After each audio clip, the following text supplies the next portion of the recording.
Some people in business will say everybody is replaceable, and at some level that is true. We can always hire another body.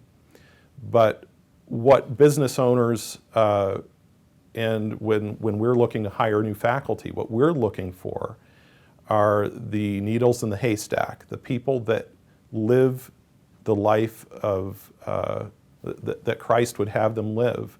They're honest, they have a great deal of integrity, they have a great deal of focus, they have a great deal of energy behind what they're doing. They have to have a calling of sorts to whatever they're doing and do it to the best of their ability. And when we don't have that in an employee, when we don't have that in any member of the body, any member of the organization is weakened. The chain is only as strong as its weakest link.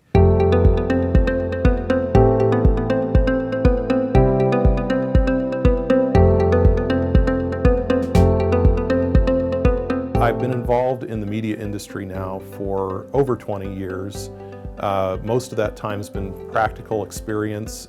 In the last 8 years or so, I've been teaching in addition to continuing to work in the industry. I got into the media industry quite by accident. I started my college career in chemistry and realized I didn't want to be stuck in the lab for the rest of my life. God was calling me into the ministry. And so I switched over to communication, into broadcasting.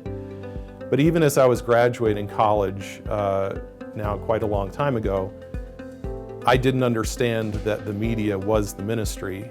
Now here in the 21st century, media is how we communicate in the 21st century. I think it's certainly always and should be about storytelling. It should be, in many cases, a true story. Sometimes it's a fictional story when people know that it's a fictional story. But it is about storytelling. This is how audiences connect with the message. They connect through people's individual stories in particular.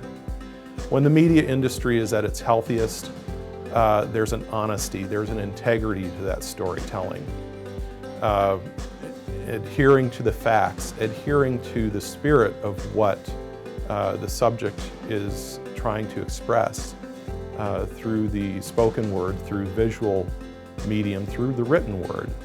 When it's at its healthiest, all parties involved have integrity, all parties have honesty in what they're presenting. Whether they like the message or not, that's irrelevant as long as there's an integrity to the message that's being presented.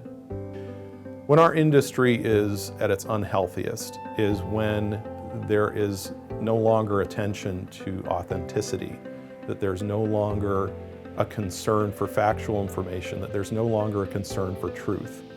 For much of my career, I have managed people for the last 20 years, and that's included everything from college students to people that were 10 or 20 years older than myself at the time.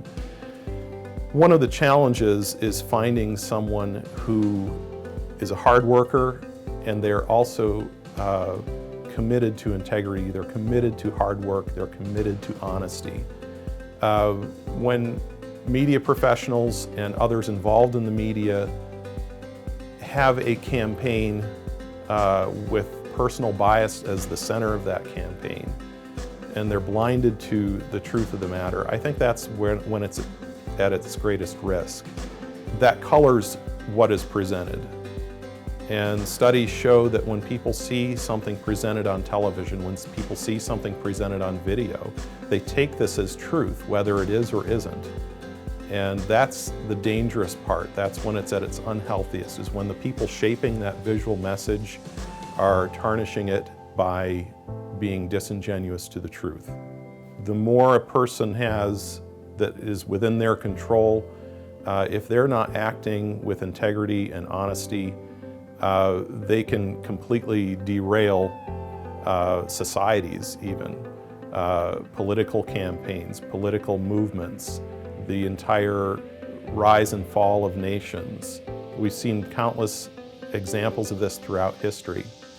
So when you put somebody in control, when you put somebody in power that is not an ethical person, you can't trust anything that they do, and from a business standpoint, then you can't trust what that company does.